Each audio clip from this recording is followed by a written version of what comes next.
Bienvenidos a una nueva edición de Sombras y Verdades en un lluvioso lunes.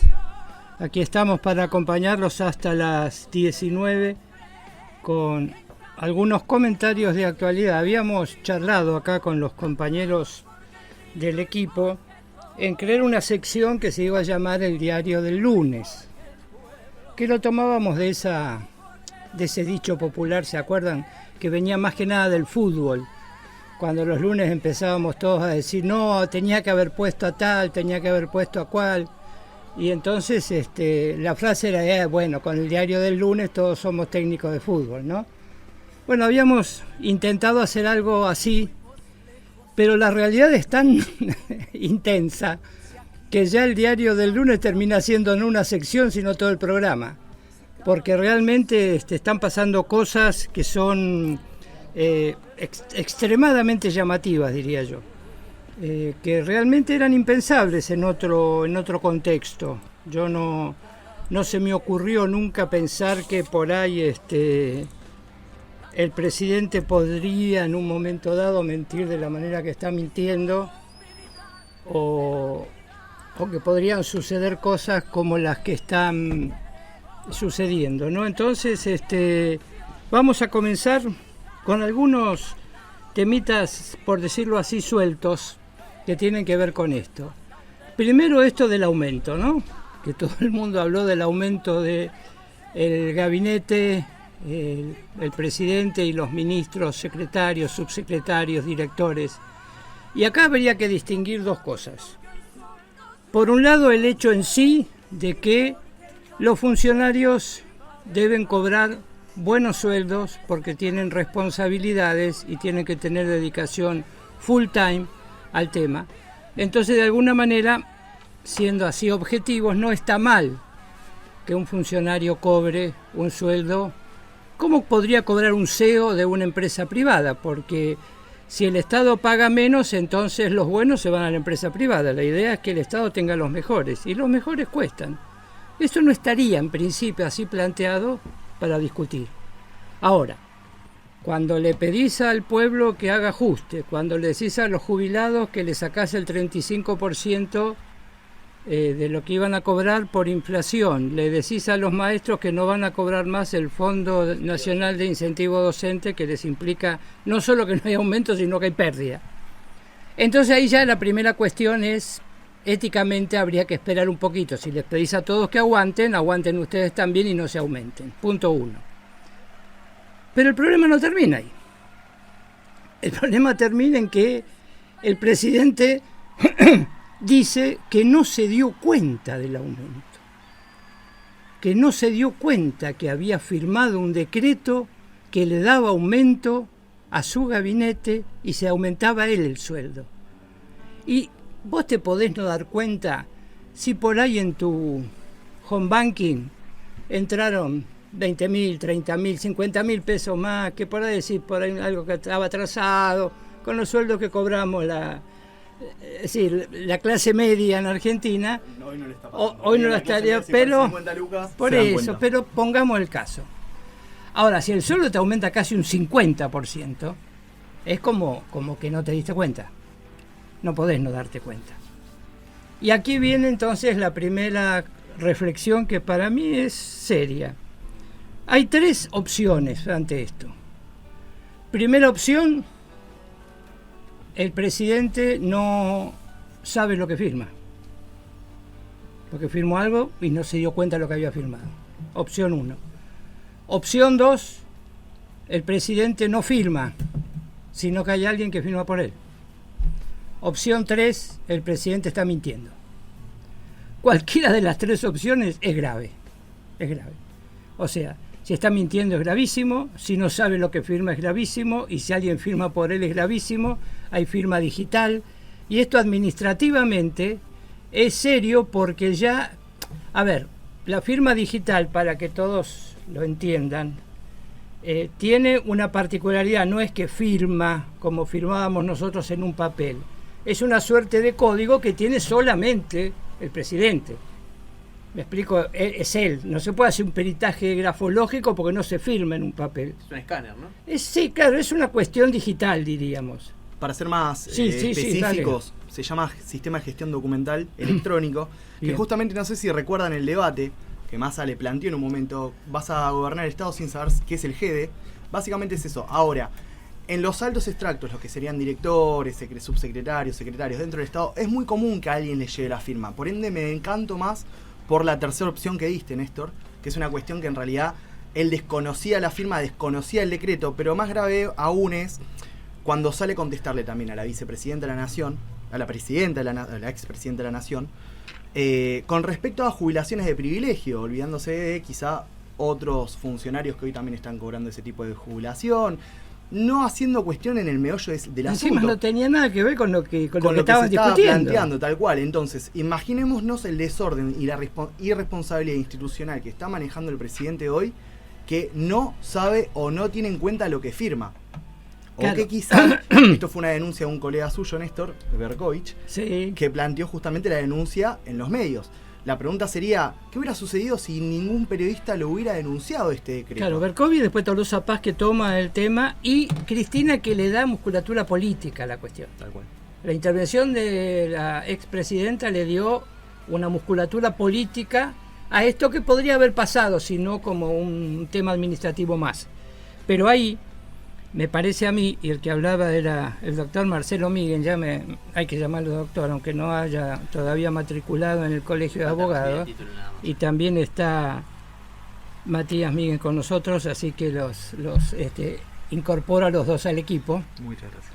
Pero el tema está también, Fede, que por ejemplo, le echa la culpa a un decreto de hace 14 años, una cosa que no solo por la distancia que tiene ese decreto, sino que no tiene nada que ver, porque él firma 2 decretos, uno en febrero y uno ahora, en el cual en uno dice que los aumentos que se dan al escalafón de línea de el empleado público no se va a transferir, no se va a enganchar el personal superior. Para hacerla más corta, si los empleados aumentaban un 10%, bueno, los empleados, el personal superior no.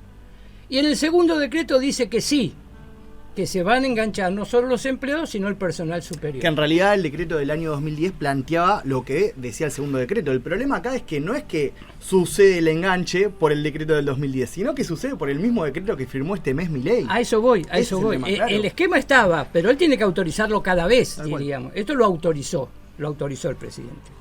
Entonces, tercera cosa que no termino de entender: para reconocer el error echó al secretario de Trabajo.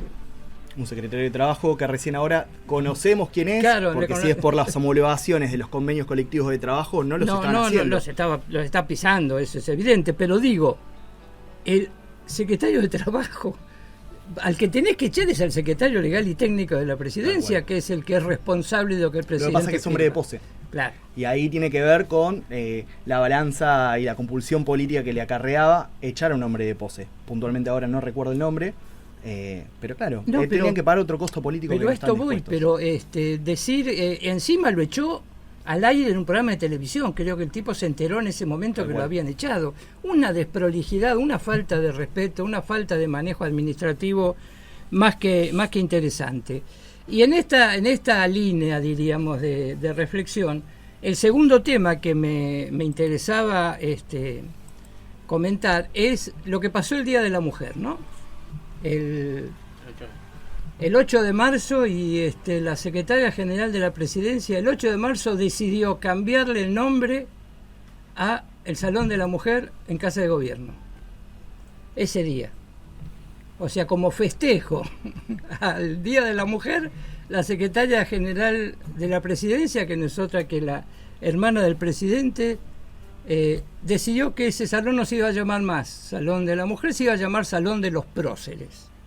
Después vamos a charlar un poquito porque vale la pena analizar quiénes estaban, qué mujeres estaban, quiénes son los próceres que teóricamente se pusieron, cuáles no se pusieron, porque acá hablan más las ausencias que las presencias, y las presencias son polémicas también, pero vamos a dejarlo para un poquito más adelante.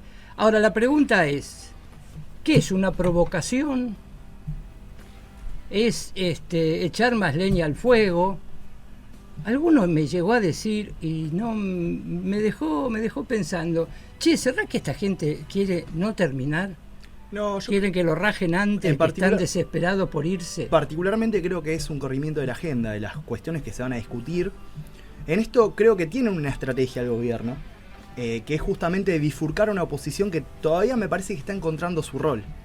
Porque la realidad es que ante la respuesta y ante el hecho de esto que estábamos planteando recién, del error administrativo, del aumento o la omisión de Javier Milei al leer un documento, no hubo una respuesta política contundente más allá de la de Cristina, donde me parece que también ella se está poniendo en una situación donde Diana, tiren para acá los golpes, ¿sí? Pero desde el oficial, desde la oposición no están encontrando el rol. Me parece algo muy similar a lo que le está pasando, por ejemplo, en este momento, salvando las distancias, a Pablo Moyano con respecto a cuestiones de flexibilización laboral.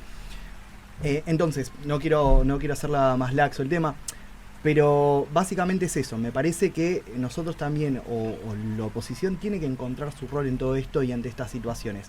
En este contexto, el gobierno está marcando una agenda que es constantemente para dónde va a ir la oposición.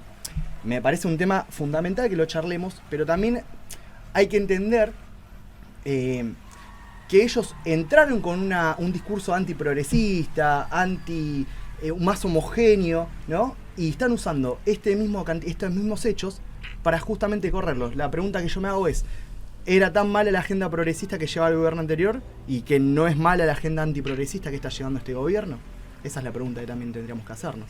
Claro, además puede haber, porque este gobierno te vive corriendo el arco permanentemente, ¿no? O sea, vos venís avanzando con la pelota, eludiste a 20 y cuando levantás la cabeza el arco no está más donde estaba, ahora se corrió para un lado o para el otro. Y me parece que instala temas como para que nos distraigamos, diríamos, también con esos temas, ¿no es cierto? Sí, como lo pasó con Lali también.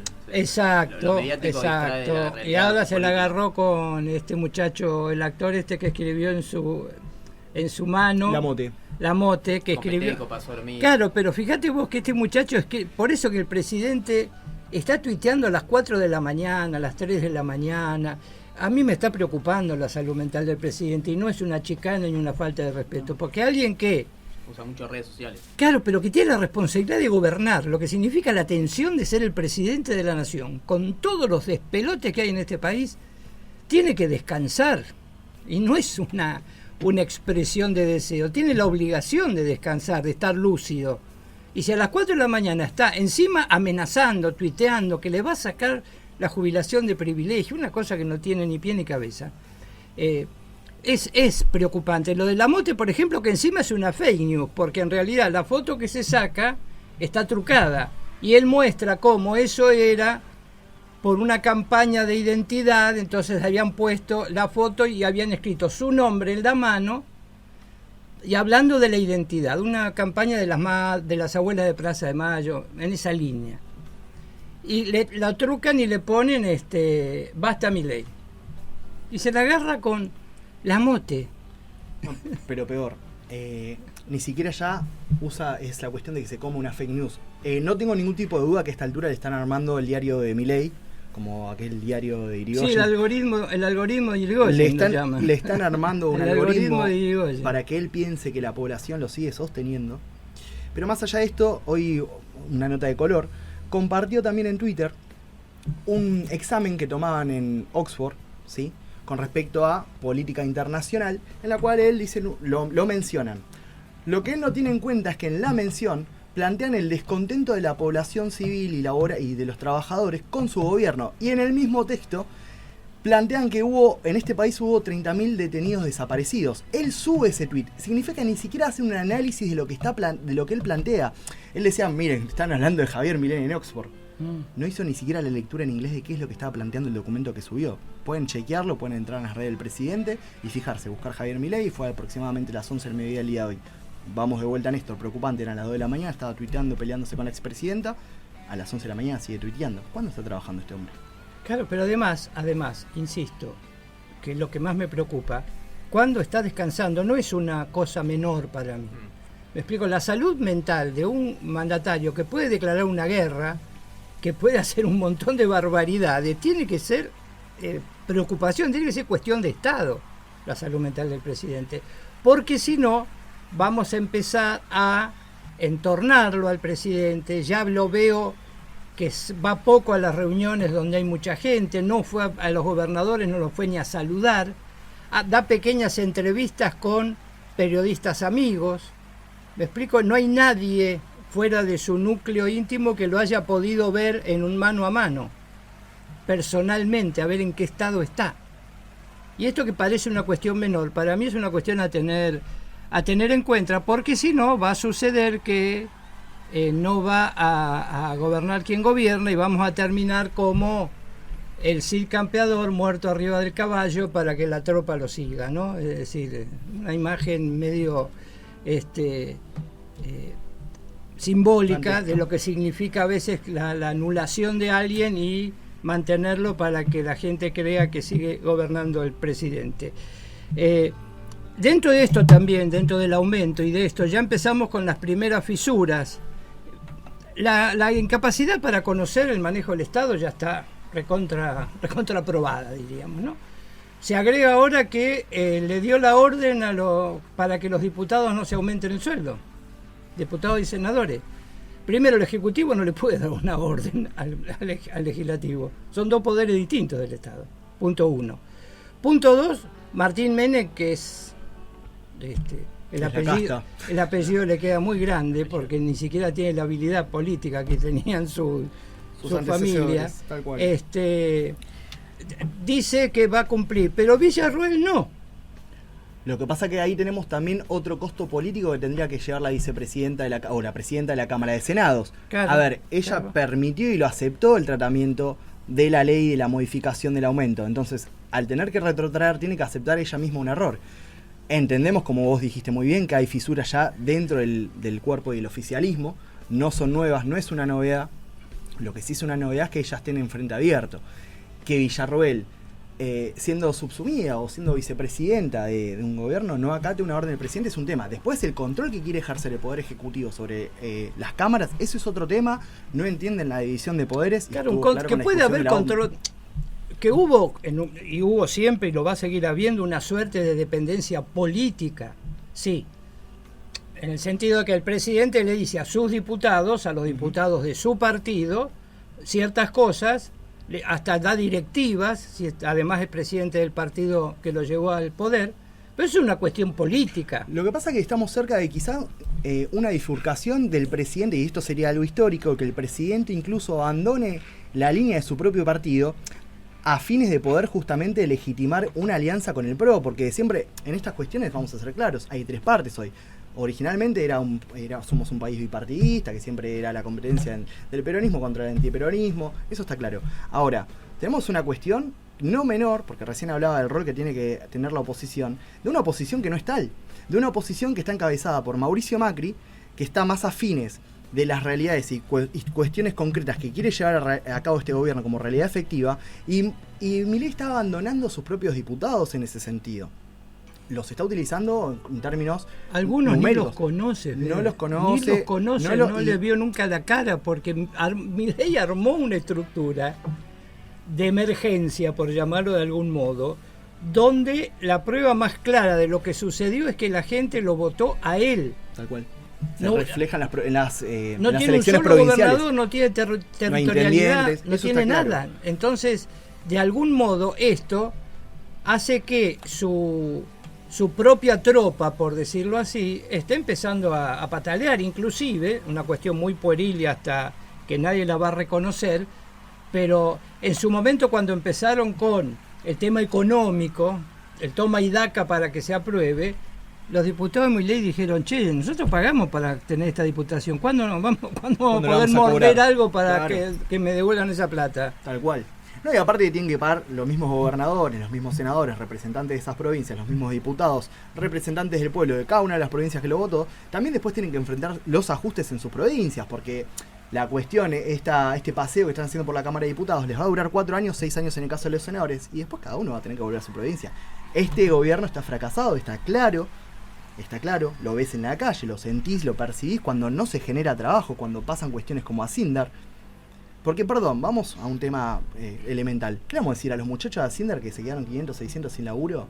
que esperen 4 años, que esperen 40 años. No, Cuatro plantas, obviamente que no. No, aparte que está todo el tema de cómo cambió las reglas de juego, porque de algún modo Asindar se estoqueó, me explico, se estoqueó para no tener pesos, es decir, tener material, tener invertido los pesos en material, y se estoqueó tanto que ahora que no hay venta, tiene que parar la producción porque para hacer gráfico no tiene dónde poner la producción. No, pero aparte de la producción de aluminio, que es un material, una materia prima elemental para la industrialización, esta es la pregunta que nos hacemos nuevamente. Van pasando ya más de 96 días, 97 días de la asunción del gobierno. Y no hay un plan de industrialización, no hay un plan de productividad. No, hay un industricidio. Las horas públicas paradas. Sí. Las horas públicas paradas. Perdón, la misma fábrica Peugeot, la productora que tiene en Pacheco, se traslada a Brasil. Sí. Entonces, ni siquiera somos a $1 recontra económico, a una mano de obra barata, porque sinceramente los salarios mínimos están por el suelo. Hacemos la comparativa en dólares de salarios mínimos con respecto a Latinoamérica, inversamente lo que pasó hasta el periodo del 2008-2015, y es una mano de obra barata. ¿Cuánto más van a ajustar si no se produce? Si no se produce, no se consume. Si no se consume, no se recauda. Y si no se recauda, ¿dónde está el crecimiento? Futuro, Están desesperados. Aparte somos caros en dólares. Sí. El turismo, Claro. el turismo externo, que era, esto se ve en las fronteras, ¿no? ¿Para dónde se hacían las colas? Yo recuerdo en el norte, En Bolivia pasa ahora que es claro, al revés. uno sabía cómo estaba la economía con mirar para qué lado iba la fila de autos, ¿no es cierto? ¿Dónde se juntaban los autos? Si se juntaban del lado argentino para cruzar a Paraguay, se juntaban del lado paraguayo para cruzar a Argentina. Y ahí sabías cómo estaba compensado de algún modo los costos, básicamente de alimentos, de electrónica, etcétera. Y en esa línea entonces estamos caros en dólares. Bueno, está habiendo una cantidad de cuestiones, pero yo creo que esto del sueldo, honestamente, creo que fue un golpe de nocaut en la mandíbula, porque tengo la impresión de que más de uno se va a sentir, por decirlo así, decepcionado con esto que sucedió. Tal cual esto. ¿No? La gente que le dicen ajustate y te estás aumentando el sueldo, no me alcanza, no les alcanza. No, salvo el convencido, el núcleo duro de ellos que... Vos que familiarmente tenés relación con el tema farmacéutico, 10 millones de remedios menos se están vendiendo. Tal cual, la gente está comprando en blister, está comprando en pastillas o Pero simplemente... 10 lo están dejando millones tomar. Es una realidad. de medicamentos menos en un país de 45 millones es una locura. Y la pregunta es, ¿quién va a pagar el posparto de esto? ¿Qué quiero decir con esto? Porque el que no consume medicamentos hoy es potencialmente un caso más grave a futuro. No, pero perdón. O sea, van a si saturar, ya está el sistema saturado el público. sistema público. No, El pero- financiamiento de la No, pero salud. perdón, hay que tener en cuenta algo, porque este es un tipo que es un presidente anarcocapitalista, no cree en el Estado, perfecto. Entonces, si vos no crees en el Estado, tendrías que achicarlo. La pregunta es, ¿qué pasa si las personas que están adheridas a los sistemas de salud prepagos, o a las universidades privadas, o a las escuelas privadas, con el ajuste no están pudiendo abonar? Me voy a expresar en términos del ex presidente Mauricio Macri, van a caer en lo público. Sí. Que no es malo, no es dignificante, pero van a caer en lo público, por ende van a saturar el sistema público, tanto de educación, tanto de salud, y no la ven. ¿No? Ese es el punto, no la ven. Es que el tema, por eso te digo, que llegamos a otro tema, por eso que digo que son temas fuertes, que son brutos. Son brutos. Es decir, no saben lo que están haciendo. Yo, más allá de las intenciones, ¿me explico? Porque ustedes la escucharon a la canciller Montino en el programa de Mirta Legrand, que diga que, hablando de porque en realidad el tema venía porque Los jubilados no tienen derecho a Mónica voz. Gutiérrez, claro, estaba Básicamente hablando es eso. de el tema de ANSES, de los seguros, bueno, toda esta opereta que se diluyó porque no pasó nada, la quieren reflotar y no hay quórum. Y Mondino sale a decir que en realidad no habría que darle crédito a los jubilados porque no lo van a poder pagar porque se van a morir. No, aparte tienen una ignorancia en materia de derecho de familia, no los asesora nadie estos muchachos, No, pero- porque justamente las deudas lo que tienen no prescriben por la mortalidad. En el caso del derecho de familia se termina en la herencia, los acreedores se ponen de acuerdo, Claro, hay pero, acreedores. O sea, a eso voy. Ni siquiera en los términos fríos de lo por técnico. Eso, pero por eso lo digo que son brutos. Más allá que, desde mi perspectiva, me parece bien el derecho a goce de los jubilados, eso, y por más que no lo terminen abonando, eso no importa. Pero y encima es la canciller, que se supone que es diplomática, que entiende de los entresijos, de la convivencia, lo dice en el programa de Mirta Legrand, que tiene 96 años. Ah, bueno, está claro, no, la bruteza, está clara la bruteza decir que los maneja viejos se van a morir Diana al lado Mondino. de una mujer que tiene 96 años, es totalmente desubicado, mínimamente. Con la tomada de pelo que nos hizo David Cameron con respecto a la extensión de las millas marítimas y la zona exclusiva de pesca en Malvinas, una entrada de puerta a Antártida, ¿dónde está el trabajo de Mondino? Con respecto a Malvinas, por ejemplo, que quizás es el tema trascendente que tiene que hacer diplomacia. Y lo que dijo de que era más impactante un tuit que una resolución de una resolución de del la Estado, ONU. porque claro, a los ingleses les duele más eso, la verdad, los ingleses están festejando este gobierno cipayo que no tengo ningún tipo. Es la canciller que tenemos, chicos. Bueno, son y 27. Si nuestro amigo Gonzalo está de acuerdo, vamos a el espacio publicitario y luego continuamos. Continuamos con Sombras y Verdades, estaba muy interesante, estamos haciendo un picoteo de distintos temas, vamos a volver sobre este. Otro tema que me interesaba y que decía que habla de estos vendedores de humo y de qué criterios tienen para hacer las cosas, fue lo de Rosario. Lo de Rosario realmente es trágico, es un tema que me gustaría tocarlo con pinzas porque realmente tiene tanto dramatismo. Ver, por ejemplo, cómo mataron a ese chico que estaba en la estación de servicio porque sí, para vengarse del gobernador. Una cosa, realmente ponerse en la piel de la familia es muy difícil. Pero quiero hacer un análisis porque la escuché a la ministra de Seguridad hablando de que porque la Argentina no fabrica cocaína, no la produce por ahora, entonces tiene que entrar por algún lado. Entonces el primer tema son las fronteras, más allá de saturar Rosario de fuerza de seguridad, hay que controlar las fronteras. Si la droga no entra, no hay problemas. La droga si entra, hay problemas. Punto 1. Y acá aparecen los criterios, ¿no?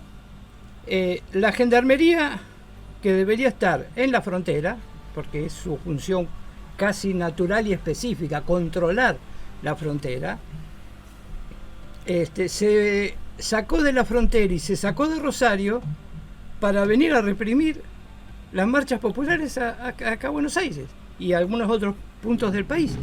Entonces, este criterio de utilización de las fuerzas federales está indicando cuáles son los valores que este gobierno tiene. ¿Y cuáles son los valores que tiene particularmente? Porque es dentro del desastre del gobierno, es un desastre potenciado la ministra Bullrich. A mí, sinceramente, te voy a ser franco. Me llama la atención que no es si es por omisión o negligencia. En principio, solidarizarnos con la familia del playero, solidarizarnos con este hombre. Más bien. Y tratar de tocarlo con contacto este tema. A ver, vamos por partes. ¿Por qué sucedió esto también?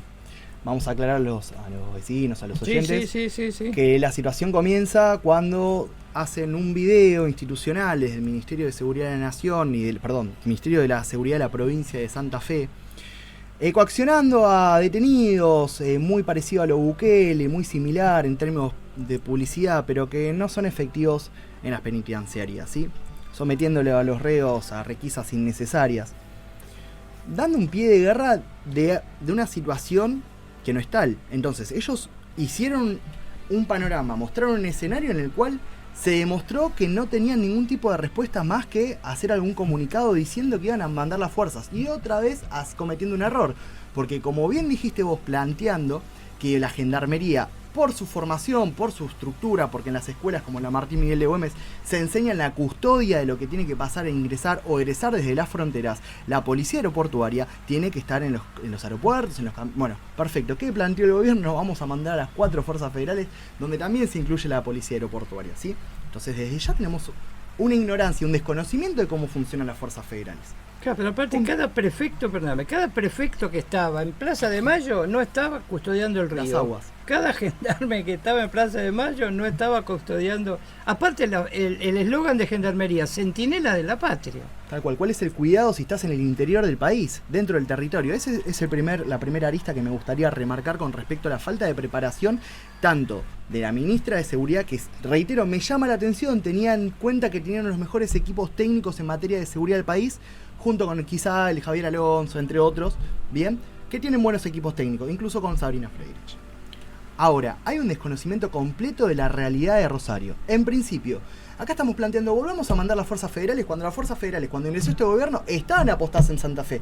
Había gendarmería, de hecho en el mes de septiembre había ido el ex ministro de Seguridad, Aníbal Fernández, con 1.500 efectivos, ¿sí? Que los retiraron posteriormente y ahora los quieren volver a llevar a Rosario, que me parece bien que lo hagan. Ese es el primer punto también que me gustaría marcar. Claro, pero hay un tema acá que no lo planteamos. ¿Por dónde ingresa la droga en el país? Por los puertos. ¿Sí? ¿Y los puertos están nacionalizados? Por los puertos y por las fronteras. Entonces, y sobre todo por los puertos. Sí, ¿Quién controla los puertos? Bueno, ahí tenemos que ver a las grandes transnacionales, que hoy tienen tanto como el canal de Magdalena, la hidrovía del río Paraná, pero no hay ningún contralor del Estado. Entonces, si nosotros no empezamos a ver cuáles son los ingresos de los estupefacientes y las materias primas, para poder o cocinarlo, o distribuirlo, o venderlo, o ser un país de tránsito, no lo vamos a parar por más represión que se ponga dentro. Y ahí viene el tema de, de algún modo, las soluciones de coyuntura y las soluciones permanentes, porque saturar de fuerzas de seguridad está bien como medida de coyuntura, pero no resuelve el problema. Comparto. Entonces, de algún modo, lo que va a pasar es que los narcos van a esperar, porque en algún momento saben que se van a ir esas fuerzas de seguridad, pues, que están saturando la ciudad, y cuando se vayan van a volver a hacer lo mismo.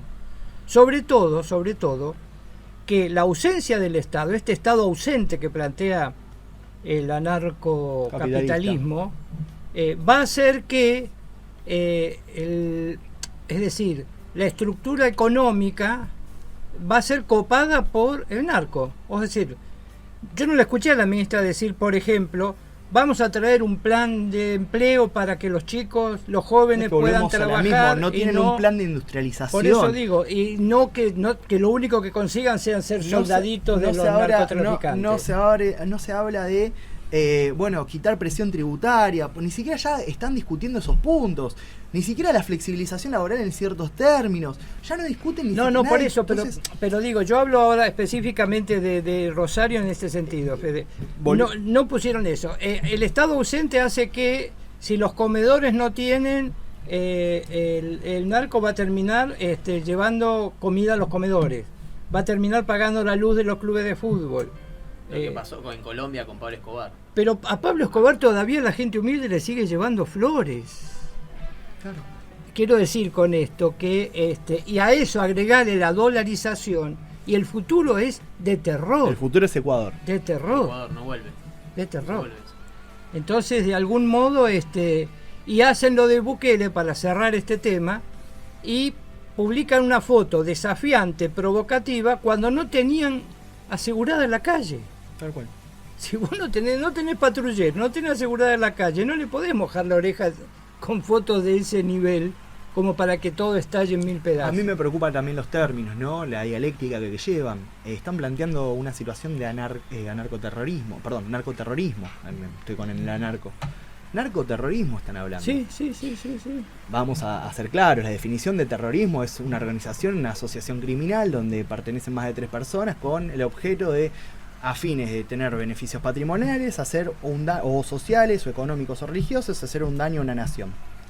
En sí, eso no es terrorismo. Están buscando beneficios patrimoniales, eso está claro, son delitos, pero hablar de narcoterrorismo incluye ya las peores y el oscurantismo de otras épocas que nos han llevado, porque a nombre de combatir el narcoterrorismo, ¿qué es lo que van a plantear? Sí, bueno, si el gobernador de Jujuy puede meter presa gente que habló de su vida privada, si alguien puede ir preso porque dijo que la mujer del gobernador lo engañaba, Yo no quiero decir que dijo que era cornudo porque queda feo.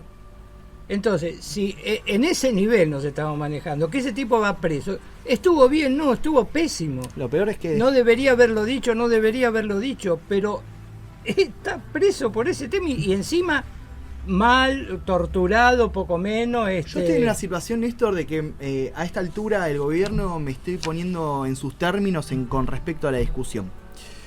Y ellos te hablan de gastos, ahora te hablan que tenemos que pagar 3.000 millones de dólares por apelar un fallo en un tribunal de inglés, que todavía podemos discutir la competencia, ¿no? Pero bueno, ese es otro tema. Y ellos no te hablan de la cantidad de delitos contra los derechos humanos que quizás este gobierno va a hacer caso omiso a la Corte Interamericana de Derechos Humanos, pero en algún momento la Corte Interamericana de Derechos Humanos, la cual Argentina está adscripta en los convenios internacionales por firmas del Congreso y avalado por el Congreso, después te sancionan.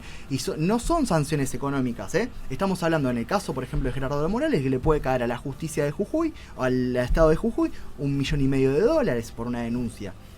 Y así está lleno, lo mismo, a Javier Milei también, denunciaron que lo amenazaron por Twitter y ahora también metieron preso un ciudadano porque hizo una amenaza por Twitter. Pero viste ese comentario de que los metían presos porque tenían reminiscencia sus dichos con la Unión Soviética. Cayó el muro, muchachos, avísenles que la Unión Soviética no existe más. Yo no lo puedo creer esto, realmente no lo puedo creer. Ahora hemos vuelto quiero tomar ahora el tema del Salón de la Mujer que habíamos tomado antes. Hemos vuelto a la discusión de unitarios y federales. Entonces, acá me tomé el trabajo de ver, por ejemplo, quiénes eran las mujeres que estaban en el Salón de la Mujer. Claro, que ahora, es decir, aquí la sacaron para poner a los próceres, ¿no? Y Juana Zurduy, la flor del Alto Perú, como decían, una coronela nombrada generala por Belgrano, María Remedio del Valle, que también estuvo en Ayohuma, Mariquita Sánchez de Thompson, que es mucho más de que se haya cantado el himno, es una de las primeras feministas, Cecilia Grierson, la primera mujer que se recibió de médica en el país, Lola Mora, la escultora, que más allá de la Fuente de las Nereidas era una mujer que defendía el tema de los derechos de la mujer, y una mujer muy, muy combativa.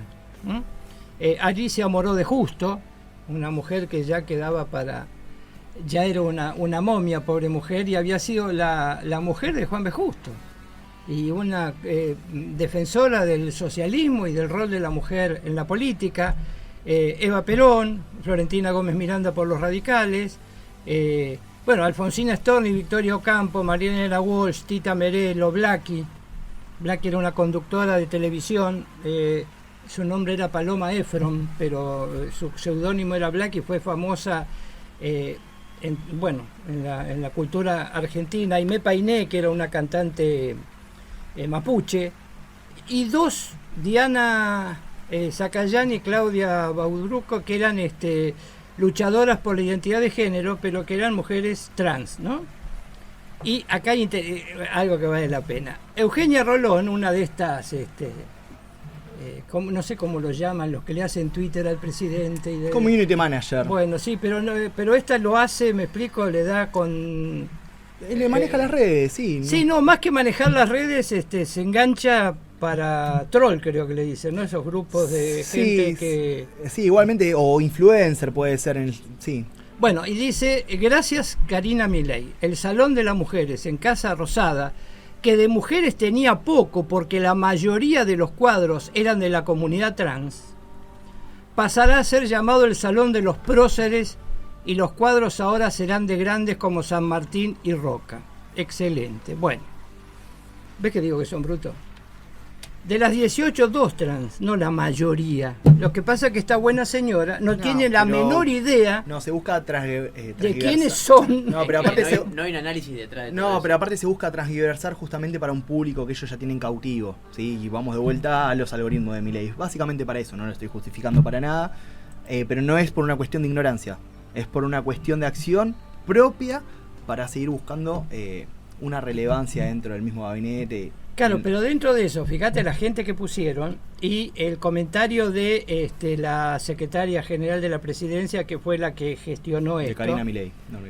esta administración no va a promover desde el Estado militancias que generen discordia y división entre los argentinos. Y lo pone a Menem. Con lo polémico que es Menem. Claro, pero encima, el único presidente, diríamos contemporáneo, no existió Juan Domingo Perón, no existió Alfonsín, déjalo a Néstor, no sé, me explico, no querés, bárbaro, pero hubo un montón de otras personalidades como para poner. Y aquí a mí me interesaría que lo escucháramos a Enrique Dussel, que creo que no nos va a dar el tiempo hoy, porque estamos, sí, porque es algo que dura 11 minutos, donde él habla de cómo la educación tiene que cambiar, y la crítica que le hace a Evo, a Chávez, que yo la he hecho también alguna vez en el equipo, de no haber cambiado los contenidos de la educación, y cómo seguimos teniendo una mirada eurocéntrica que hace que mucha gente esté de acuerdo con esto que hizo Karina Milei. ¿Podemos poner, por favor, el audio del doctor Enrique Dussel? Yo querría solo exponer un tema, porque el tiempo que nos ha concedido es muy escaso. Lo voy a enunciar y lo quiero explicar. Descolonización cultural. El problema de América Latina al nivel de la cultura es que los grandes procesos de cambio que se han dado en Bolivia, por ejemplo, con Evo Morales, en Brasil, con Lula, que ahora está preso, pero esperamos que vuelva a ser presidente, con Chávez en Venezuela, con los sandinistas traicionados ahora por Ortega. En fin, los grandes movimientos, paradójicamente, miren lo que voy a decir, no realizaron a nivel de la enseñanza una revolución cultural. Siguieron siendo todos los nombrados eurocéntricos. Por eurocéntrico significa que enseñamos una historia de la cultura y una cultura como universal a la europea. Y la enseñamos desde la escuela primaria, secundaria, la prepa y las universidades. La mayoría de nuestros intelectuales son eurocéntricos. Hablan solo de Grecia, de Roma, del feudalismo y la modernidad europeo-norteamericana, nuestros intelectuales, y desconocen o desprecian lo propio. En México estamos aquí en el centro de una de las 6 columnas de la historia universal. Esas columnas fueron la Mesopotamia, 7.000 años antes de la era común, el Egipto, y después la India, la China, Mesoamérica, con México como centro, y el Incario en Perú. Quiere decir que estamos en uno de los centros mundiales de la cultura. Y sin embargo, fuera de algunos retóricas recuerdos, despreciamos lo propio. Aquí tenemos un pequeño representación de los pueblos originarios en México, que son más de 150 comunidades completamente ignoradas, y ahora el aeropuerto les pasa por sobre sus tradiciones de 7.000 años de agricultura. O es decir, nuestras élites, y pienso también las nuestras mismas, de que los que quieren hacer el cambio, están pensando, por ejemplo, una historia que es la antigüedad, la Edad Media, la Edad Moderna. ¿Quién estudió otra periodización para la historia? Nadie, todos han estudiado eso. Pero nosotros no tenemos nada que ver con eso, porque ni siquiera nos ponen en la antigüedad. Los chinos, indios, persas, griegos, romanos, pues no ponen a los incas y no ponen a los aztecas en la antigüedad, estamos en la luna. La Edad Media, nunca estuvimos en la Edad Media, nosotros estamos en la Edad Moderna, pero como lo conquistado, y todavía levantamos una estatua a Colón en el 1892, ahí en Reforma, y no la tiramos en el 92, hace unos años, porque faltó poco. Pero ¿cómo es posible poner una estatua a Colón, que es todavía peor que el propio Cortés? Porque es el que comenzó la invasión de América. El descubrimiento. ¿Cómo descubrimiento? Si nuestros indígenas vivían acá, no habían descubierto América. O es decir, tenemos un eurocentrismo que desprecia lo propio.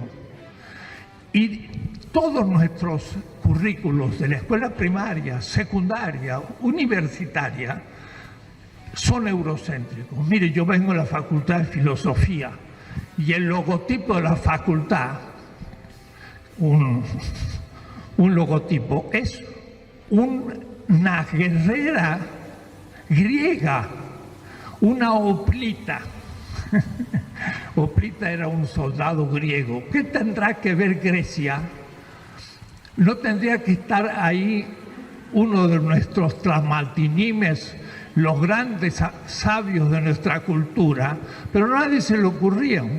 Pensamos en la democracia que surgió en Grecia, pero no pensamos en los tipos también de gobierno que se practicaron entre nosotros. O es decir, el cambio cultural futuro, ahora que se nos aproxima, ojalá por primera vez, porque esto yo se lo he dicho a García Linera en Brasil, se lo he dicho al gobierno venezolano, lo he dicho en Quito, en Ecuador, ¿cuándo van a cambiar los currículos de todos los colegios y dejar de enseñar una cultura eurocéntrica que nos ignora y que nos deja fuera del mapa?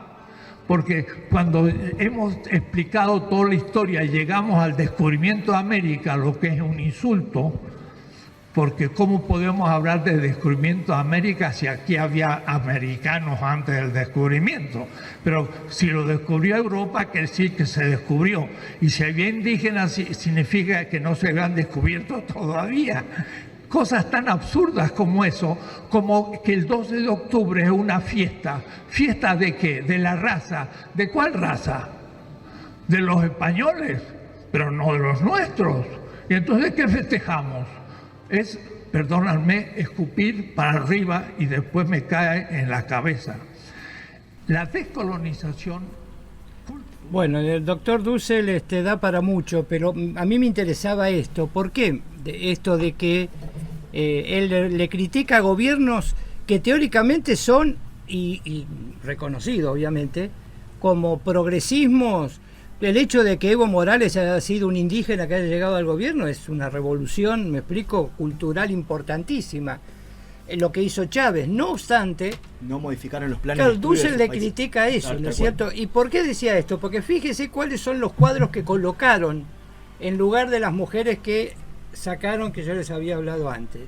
Bueno, José de San Martín, Julio Argentino Roca, Carlos Saúl Menem.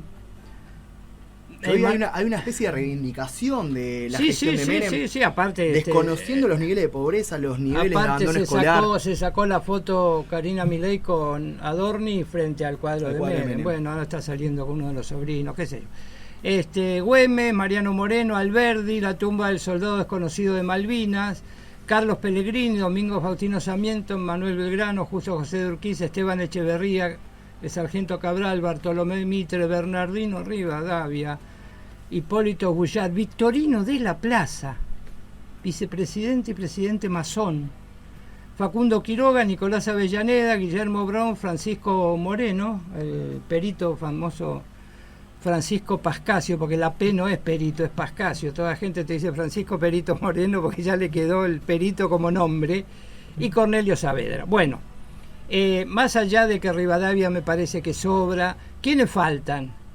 Y falta Irigoyen, falta Rosas, Falta Juan Domingo Perón. Falta Perón, falta Dorrego, y podríamos seguir nombrando Ilia, Alfonsín. Es decir, faltan personalidades. Está bien, hay que elegir, es un cuadro es un espacio muy reducido, pero entonces si hay que elegir con criterio de que sea diverso el universo que se coloca y no en sentido estricto, ¿no es cierto? Y en esta línea entonces habría que seguir con este razonamiento que decía Dussel. ¿Por qué esto está bien para el ciudadano común? Porque nos metieron en la cabeza en la escuela que estos eran los próceres. No, es que lo planteábamos también recién, no solamente que estos son los próceres de una doctrina y una ideología política, sino que ni siquiera se empiezan a discutir antes de lo que es la colonización, porque vamos a hablar claros, recién lo decíamos afuera del aire, resulta que hay historia romana e historia griega y no tenemos historia inca, no tenemos historia azteca, pero bueno, eso también da para largo, me parece, el debate. Claro, pero justamente lo de Dussel, Fede, a mí me interesaba decir... tenemos que comenzar a reestructurar, porque es eurocéntrico, eso es indiscutible que es eurocéntrica nuestra mirada.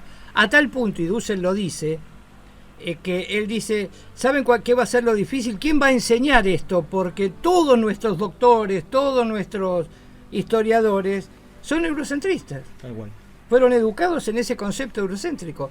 Por eso cuando el presidente Milei dice, la escuela adoctrina, ¿me explico? Y pone esto no es adoctrinar para él.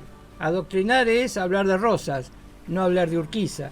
Adoctrinar es hablar de Aimé Painé, la cantante mapuche, no hablar de Roca. ¿Me explico? Esas son las diferencias. Vamos a intentar hacer una comunicación telefónica con una compañera que tiene un centro de... comunitario. Un centro comunitario, y estoy un poco más lento que de costumbre. Es la lluvia, nos tiene un poquito empapados. Sí, más que la lluvia son los años, pero bueno, como decía un amigo mío, el tiempo, ¿qué tiempo? El tiempo que pasó desde que nací. Ese es el tiempo que me está afectando y no el tiempo Yo lo que tendría que encontrar aquí son mis contactos, y ¿saben qué? Vieron que se pierde el celular, de golpe tengo unos loguitos, se van para un lado, para otro. Entonces le voy a pedir a Gonzalo, a nuestro querido amigo Gonzalo, que nos marque un número.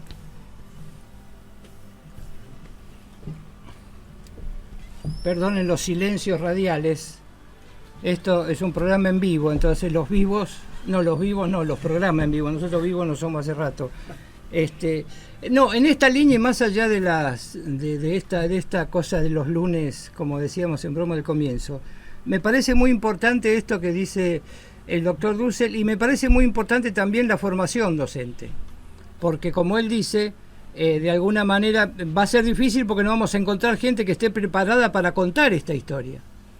Y nosotros, en una charla que tuvimos interna de nuestro equipo, discutíamos eso justamente, ¿no? Que no se nombraba a los aborígenes cuando hablábamos de la historia argentina. Empezamos prácticamente con el virreinato, y 7.000 años tiene el poblamiento indígena en América. Y sin embargo parece que esos 7.000 años están absolutamente ignorados, ¿no? Bueno, gracias a ustedes por habernos escuchado, gracias a los compañeros que siguen por la pequeña demora, y nos encontramos el próximo lunes en esto que se llama Sombras y Verdades.